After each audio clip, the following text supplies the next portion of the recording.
할렐루야. 온라인으로 예배드리는 성도님과 가정 가운데 하나님의 평안과 능력이 함께 하시기를 간절히 축원합니다.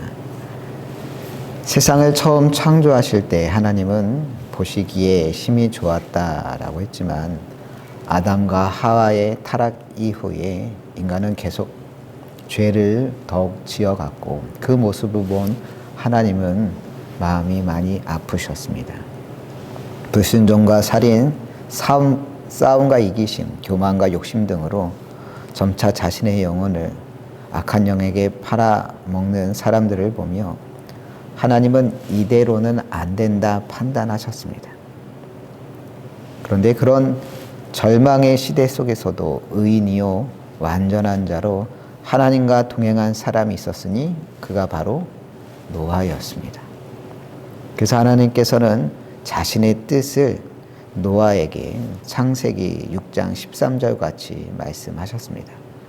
하나님이 노아에게 이르시되 모든 혈육 있는 자의 포악함이 땅에 가득하므로 그 끝날이 내 앞에 이르렀으니 내가 그들을 땅과 함께 멸하리라. 홍수로 세상을 멸하겠다는 것입니다. 하지만 그런 심판 가운데서도 하나님께서는 노아에게 방주를 만들라 하십니다. 14절 말씀입니다. 너는 고페르 나무로 너를 위하여 방주를 만들되 그 안에 칸들을 막고 역청을 그 안팎에 칠하라. 하지만 방주를 만드는 작업은 결코 만만한 작업이 아니었습니다. 15절 말씀입니다. 내가 만들 방주는 이러하니 그 길이는 300규빗, 너비는 50규빗, 높이는 30규빗이라. 방주의 크기가 길이는 300규빗, 폭은 50규빗, 높이는 30규빗이라 했는데 이를 미터법으로 환산하면 길이는 90m, 폭은 15m, 높이는 9m에 이르는 거대한 배였습니다.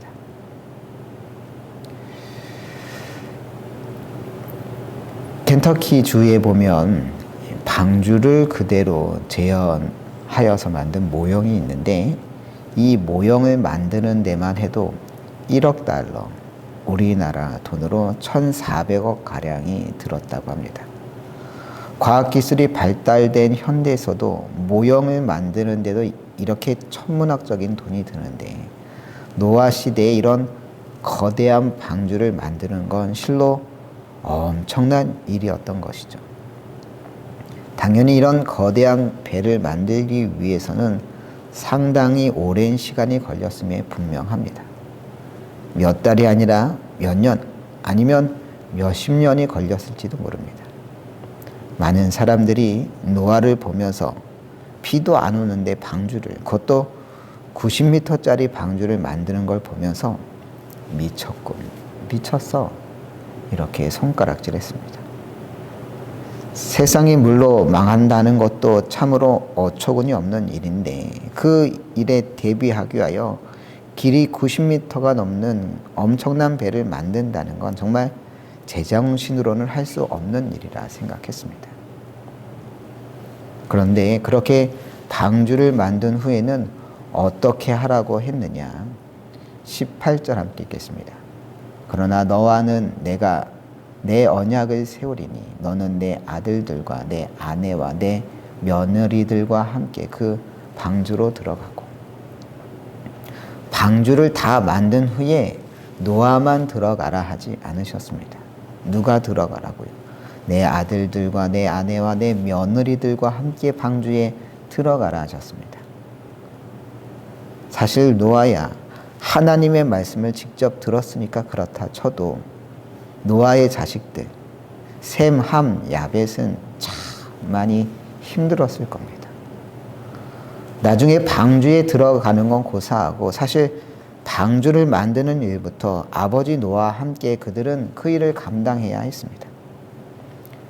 세상의 가축들 한 쌍을 넣을 수 있을 만큼 큰 배를 만들어야 하는데 어떻게 노아 혼자 그 일을 감당할 수 있었겠습니까? 노아의 모든 가족이 그 일에 매달렸을 뿐만 아니라 아마 많은 경우 인부들을 돈 주고 고용을 해야 했겠죠. 인부들이야 돈 받고 하는 일이니까 방주를 짓던 주택을 짓던 별 상관하지 않고 그저 돈 주는 대로 했겠지만 노아의 자식들은 달랐을 겁니다. 아마 노아의 아들들은 아버지를 찾아가 물어보고 또 물어봤겠죠. 아버지, 이렇게 큰 배를 만들 필요가 있을까요? 정말 비가 오기는 오는 건가요? 아버지는 무슨 근거로 홍수를 확신하는 거죠? 만에 하나 비가 안 오면, 아니 오더라도 그저 여름 홍수 때 제방이 넘칠 정도로만 비가 온다면 이 큰 배가 무슨 소용이 있겠습니까? 노아는 그런 아들들에게 뭐라고 했을까요? 성경에 보면 노아의 이야기가 자세히 기록되어 있지 않습니다. 그저 노아는 어떻게 했느냐? 22절에 보면 노아가 그와 같이 하여 하나님이 자기에게 명하신 대로 다 준행하였더라 라고 했습니다. 세상 사람들이 뭐라 하든 자식들이 뭐라 하든 그저 노아는 하나님께서 명하신 대로 다 준행할 뿐이었습니다. 목회자들 사이에 쓰는 용어 중에 PK라고 하는 용어가 있습니다. PK라고 하면 흔히 어떻게 쓰이나요? 축구에서 페널티킥을 PK라고 그렇게 부르곤 하지 않습니까? 하지만 목회자들 사이에서 PK는 페널티킥이 아니라 패스토럴 키즈, 곧 목회자 자녀들을 의미합니다. 목회자 자녀면 그냥 목회자 자녀라고 하면 되지 왜 굳이 PK라고 부르는 것이냐. 그게 목회자들 사이에서 약어로 만들 정도로 빈번하고 심각한 문제이기 때문인 겁니다. 왜냐하면 목회자들 자녀는 양극단만 존재하지 중간은 잘 없기 때문입니다. 아주 신앙이 좋거나 아예 문제아가 되거나 둘 중에 하나지 그 중간은 별로 없습니다. 물론 대부분은 부모님의 신앙을 본받아 신앙 가운데 잘 성장합니다. 하지만 목회자의 자녀들이 신앙에 대한 반감 혹은 적대감까지 가지는 경우가 적지 않습니다. 그러면서 문제를 일으키고는 합니다. 그럼 다들 반듯하게 잘할 것 같은 목회자 자녀들이 왜 오히려 문제를 일으키곤 하느냐? 무엇보다 목회자 자녀들에 대한 높은 기대와 부담감 때문입니다. 부모님이 목회자이지 자녀들이 목회자는 아니겠지만 교인들은 그리고 부모들은 목회자와 자녀를 분리해서 바라보지 않습니다.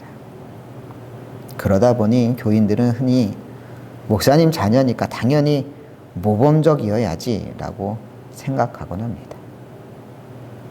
그래서 아버지를 목회자로 두었을 뿐인데 자녀들은 무조건 목회자 자녀로서 마땅히 모범적이고 성실하고 신실한 성도의 역할을 은근히 강요받곤 합니다.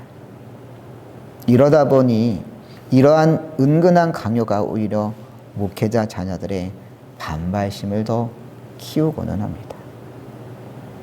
한편으로는 부모가 보이는 이중적인 삶의 태도에 실망해서 더 큰 반감을 갖는 경우도 많습니다. 무슨 말이냐? 목회자로서 교회에서 보이는 모습과 부모로서 가정에서 보이는 모습이 너무 다를 때 자녀들은 혼란에 빠진다는 것이죠. 교회에 있을 때는 성도들에게 존경받고 신앙적으로 신실한 목회자의 모습인데 집에서는 경건과는 거리가 있는 적나라한 인간의 모습을 보이다 보니 그렇게 되기 쉬운 겁니다. 실제로 아는 목사님이 그러했습니다. 그 목사님 아버지 역시 목사님이셨는데 상당히 규모가 큰 교회 담임 목사님이었기 때문에 아버지 되는 목사님은 늘 교회에만 있었고 교회 일에만 신경을 썼습니다. 그러다 보니 상대적으로 집안일과 자녀들 일에는 굉장히 무심했었죠. 그런데 이따금 집에 있을 때 어린 아들이 반듯한 모습을 보이지 못하면 그 아버지 되신 목사님이 불같이 화를 냈다고 합니다. 목회자로서 스스로 엄격하게 살았을 뿐만 아니라 아들 역시 절대 실수 같은 건 없이 반듯하게 살아야 한다라고 생각했던 것이죠. 하지만 어린 아이가 어떻게 실수 없이 살아갈 수 있겠습니까? 불가능한 일이지만 아버지는 아들이 조금만 실수해도 매를 들었을 뿐만 아니라 때로 10살도 안 된 아들을 추운 겨울날 속옷바람으로 집 밖으로 쫓아내 몇 시간이나 벌벌 떨게 했다는 겁니다. 아버지의 사랑이나 정 같은 건 전혀 느낄 수 없었고 폭력적인 아버지의 모습만 뇌리에 깊이 각인되었던 겁니다. 그런 아버지에 대한 분노 때문에 아버지와의 관계가 나빴을 뿐만 아니라 신앙적으로도 하나님께 가까이 가기가 힘들었다고 했습니다. 하나님 하면 폭력적인 아버지의 이미지가 자꾸 연상이 되어서 사랑의 하나님, 자비의 하나님을 경험하기 힘들었던 겁니다. 다행히도 10대 후반 하나님을 진짜로 경험하게 되면서 신학대학을 진학하고 목사 안수까지 받았지만 여전히 엄격한 아버지로 인하여서 불편한 관계가 지속되고 있다고 어느 날 털어놓았습니다. 물론 오래전 들은 이야기이지만 여전히 그 목사님의 이야기가 생각나는 건 나는 아이들에게 어떤 아버지일까 그런 생각이 종종 들기 때문입니다. 과연 우리 아이들은 목회자 자녀 PK로서 어떻게 자라나갈까? 혹시 우리 아이들은 교회에서의 모습과 가정에서의 모습이 달라 이중적이라고 느끼지는 않을까 염려가 되곤 합니다. 사실 더욱 걱정이 되는 부분은 나름 애쓴다고 하지만 아이들에게 늘 부족한 부분이 있지 않을까 하는 염려입니다. 그런데 아무리 생각해도 무슨 뾰족한 수가 없습니다. 이게 걱정한다고 되는 일이 아니지 않습니까? 그래서 어떤 마음으로 키우느냐? 두 가지 마음으로 아이들을 키웁니다. 그 첫째는 이 아이들이 제발 가출만 하지 말아라 그런 심정으로 키웁니다. 왜냐하면 가출만 하지 않고 집에 머문다면 아무리 지지고 볶아도 어떻게든 해결되지 않겠습니까? 하지만 가출이라도 하는 날에는 정말 끔찍합니다. 통제 밖으로 아예 벗어나는 것 아니겠습니까? 다 커서 청년이 되어 독립하는 거야 말릴 수 없는 일이겠지만 그 전에 이놈의 집구석 내 나가버릴 거야 그런 마음을 품고 나가버린다면 정말 너무너무 속상할 뿐만 아니라 감당도 되지 않을 만한 일들이 벌어질 수도 있는 겁니다. 그래도 다행인 것은 저희 집 아이들이 다들 집돌이, 집순이들이어서 집에 있는 걸 좋아한다는 점입니다. 다음으로 아이들을 키울 때 가지는 두 번째 마음가짐은 뭐냐? 바로 하나님께 자녀들의 인생을 맡기는 겁니다. 헬리콥터 마음이라고 하는 표현이 있습니다. 헬리콥터처럼 자녀의 머리 위를 계속 졸졸졸졸 따라다니는 부모의 모습을 헬리콥터 마음이라고 표현합니다. 그런데 어디 그게 말처럼 쉬운 일이겠습니까? 그리고 자녀를 언제까지 그렇게 졸졸 따라다니면서 챙겨주겠습니까? 그럴 수 없는 일입니다. 심지어 지난 주간에는 대전 초등생 피살 사건까지 있지 않았습니까? 무엇보다 안타까운 것은 다른 누구도 아닌 교사에 의한 피살이었다는 점입니다. 이제 학교도 더 이상 안전한 곳이 아니라는 강력한 신호 아니겠습니까? 이처럼 부모가 지켜주기 힘든 세상 가운데 살아갈 때 과연 누가 자녀들을 보호해 줄 수 있을까요? 바로 하나님 한 분뿐이 없습니다. 하나님이 우리의 자녀와 함께 하셔야 자녀들이 엇나가지 않고 바른 삶 살 수 있는 것이지 다른 방법은 없는 겁니다.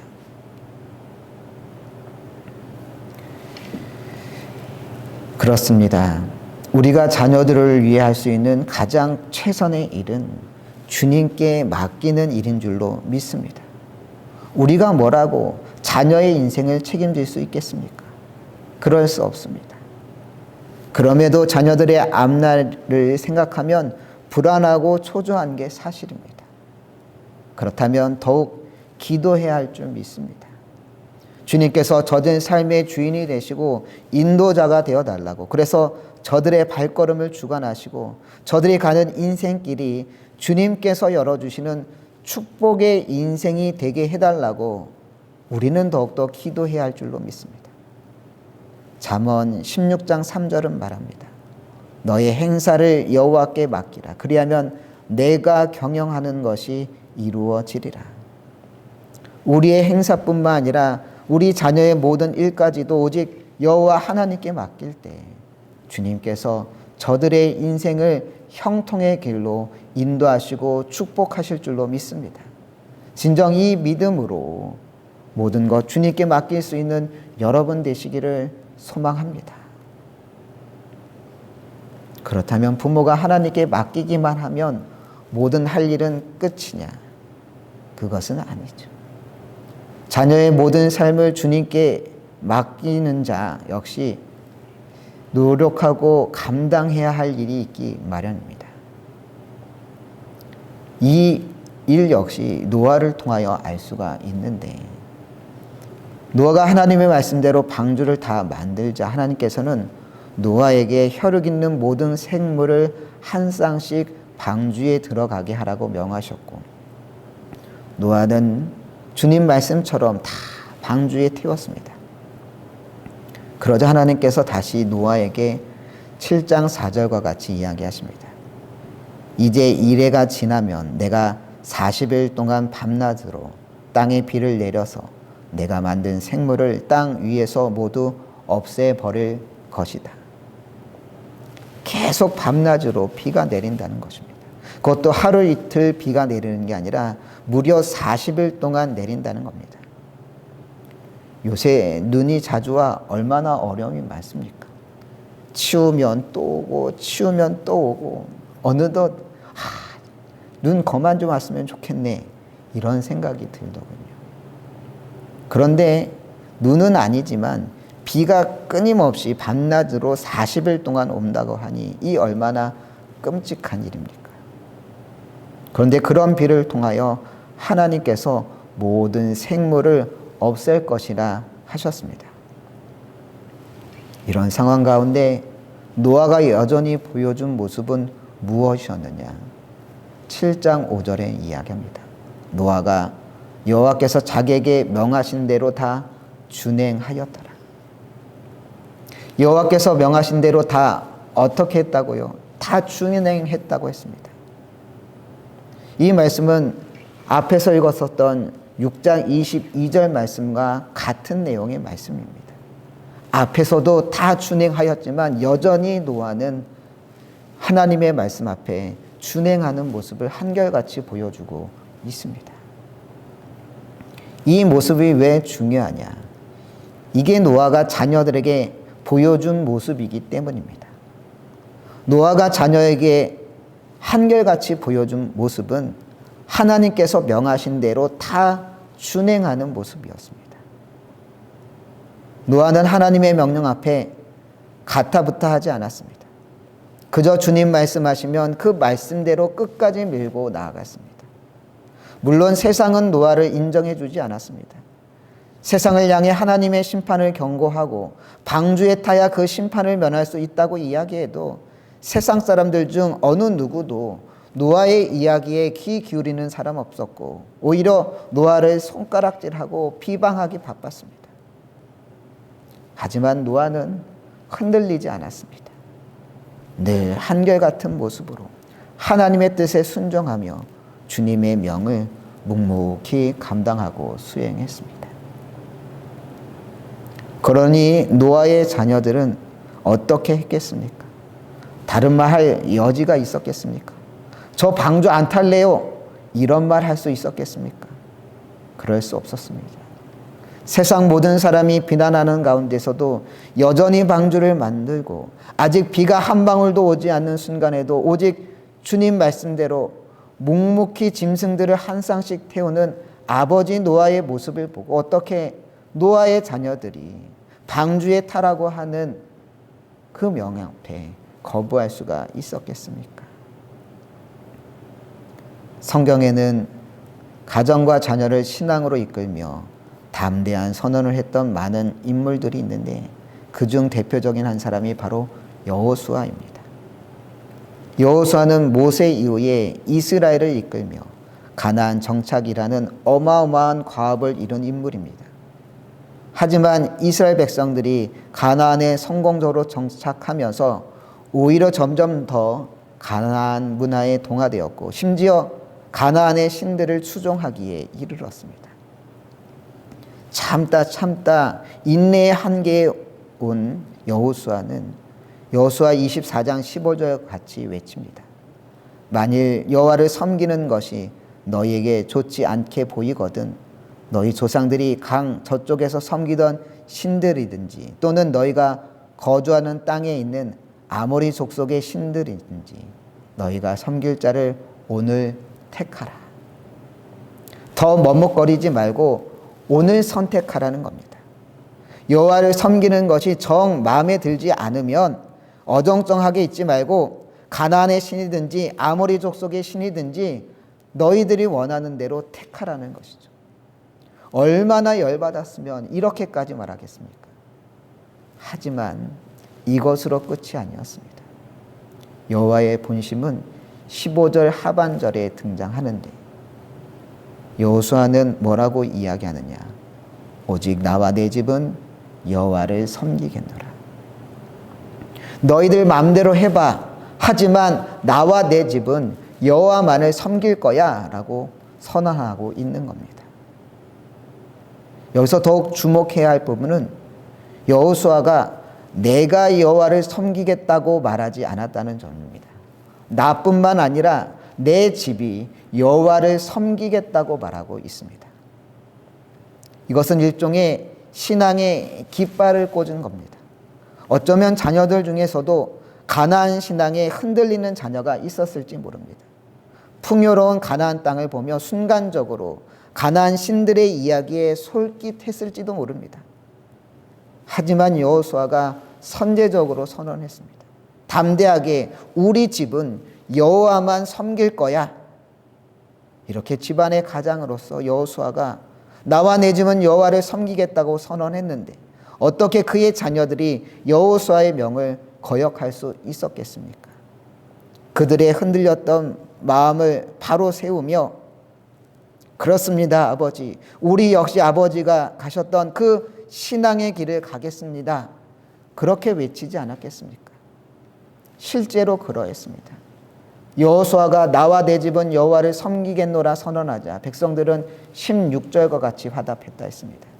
백성이 대답하여 이르되 우리가 결단코 여호와를 버리고 다른 신들을 섬기기를 하지 아니하오리니. 뭐라고 대답했다고요?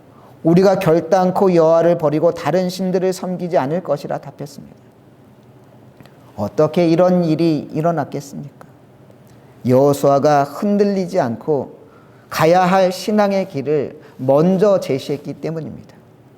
다른 사람은 다 흔들려도 나와 내 집만큼은 여호와를 끝까지 섬길 거라고 분명히 선언했기 때문에 자녀들 그리고 백성들까지도 그의 선언에 동참하여 우리가 이제 다른 신들을 섬기지 않고 여호와만을 섬기겠습니다 라고 함께 고백할 수 있었습니다. 작년 연말이었습니다.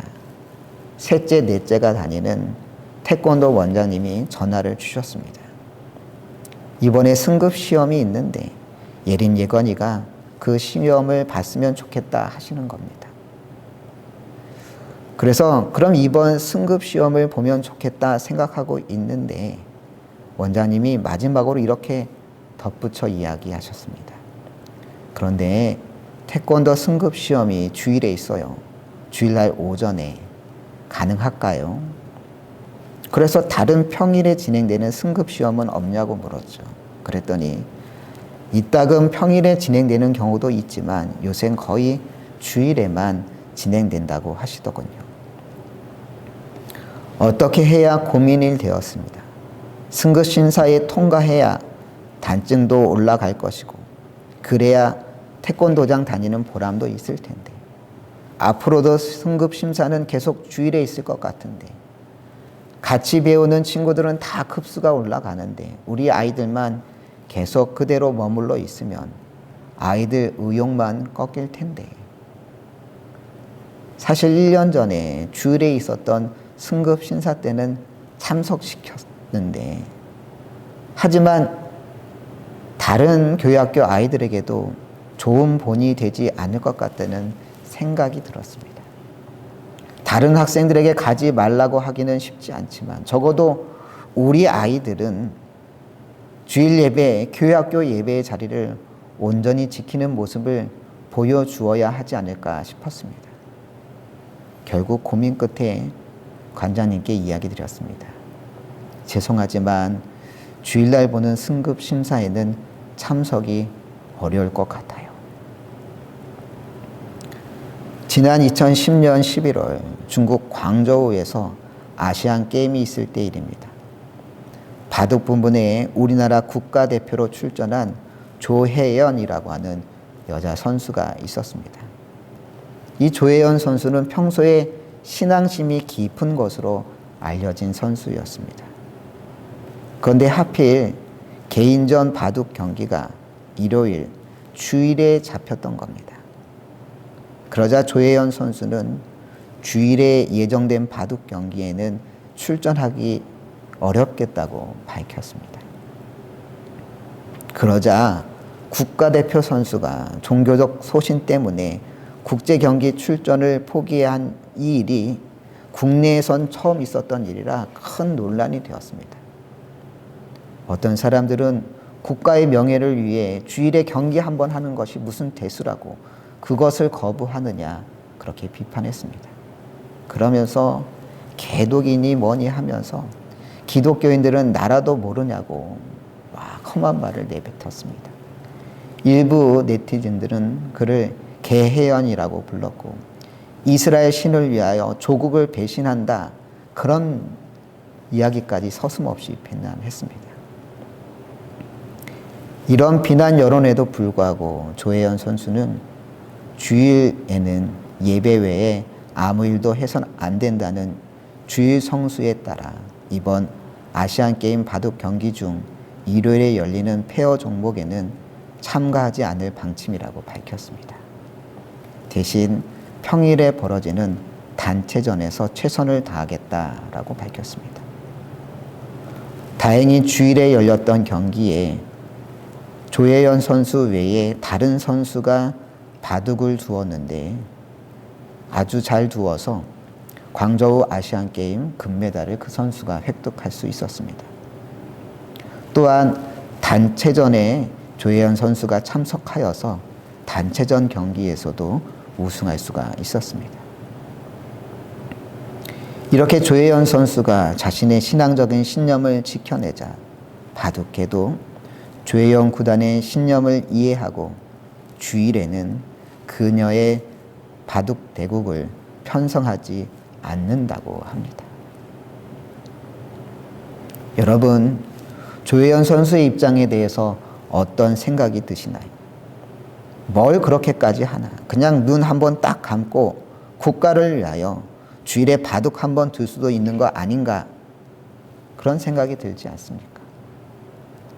당연히 이런 비난을 받을 줄 알면서도 왜 조혜연 구단은 끝까지 물러서지 않고 주일에 벌어지는 대국을 거부했던 것일까요?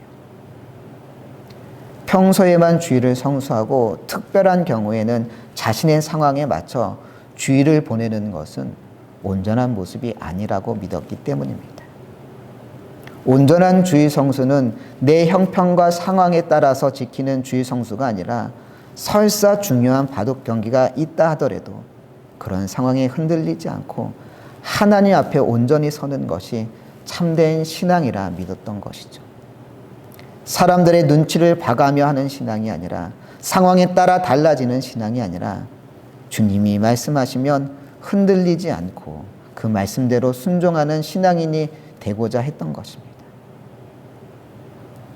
그래서 사람들의 거센 비판에도 흔들리지 않고 조혜연 구단은 자신의 신앙을 지켜냈습니다. 우리는 그 어느 때보다 반신앙의 기류 속에서 신앙생활하고 있습니다. 개신교는 더 이상 개신교라 불리지 않고 기독교라 불리고 있습니다. 신앙인은 신앙을 갖는다는 사실만으로 반지성, 몰지각한 판단으로 그렇게 치부되는 세상 속에 살고 있습니다. 이런 시대 속에 우리 자녀들은 더욱 흔들릴 수밖에 없습니다. 이런 시대 속에 신앙을 선택하는 일은 어리석은 일처럼 느껴질 수도 있습니다. 하지만 이런 시대 속에서도 여전히 자신의 신앙을 지키는 이들이 있습니다. 자신의 신앙을 온전히 지키기 위하여 과감히 자신의 명예, 자신의 이익을 포기하는 이들이 있습니다. 우리가 자녀들에게 무엇을 물려주고 무엇을 보여주어야겠습니까? 노아는 그 어떤 상황에서도 여호와께서 자기에게 명하신 대로 다 준행하였다 했습니다. 그렇게 했을 때 하나님께서는 노아의 신앙과 헌신을 인정해 주셨습니다. 7장 1절에서 뭐라고 이야기하느냐? 여호와께서 노아에게 이르시되 너와 내 온 집은 방주로 들어가라. 이 세대에서 내가 내 앞에 의로움을 내가 보았음이니라. 이 세대에서 내가 내 앞에 무엇을 보았다고 했습니까? 의로움을 보았다고 했습니다. 모두 타락해 어느 누구 할 것 없이 그저 육체의 쾌락과 안목의 정욕을 위해 사는 세상 속에 그래도 노아만큼은 하나님 앞에 의로운 자로 서기 위하여 몸부림치고 있었다는 걸 하나님께서 인정해 주셨다는 겁니다. 세상이 아닌 하나님께서 인정해 주시는 신앙을 갖는 여러분 되시길 바랍니다. 우리가 주님께서 인정하시는 신앙의 길을 걸어갈 때 우리의 자녀 역시 우리가 걸어간 믿음의 길을 걸어가게 될 줄 믿습니다.